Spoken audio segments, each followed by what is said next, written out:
Paano nga ba ang tamang pag-defrost ng refrigerator? Ang DIY na ito ay hatid sa inyo ng ADESA.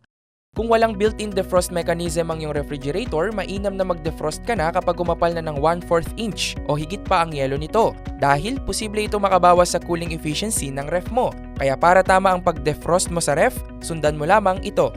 Una, i-turn off mo ang temperature ng refrigerator at i-unplug mo ito. Ikalawa, alisin ang lahat ng laman ng ref, kabilang na ang removable parts nito sa loob. Ikatlo, panatilihing nakabukas ang ref hanggang sa matunaw ang yelo. Ikaapat, bago mo ibalik ang mga laman, huwag mong kalimutang linisin ang loob ng ref.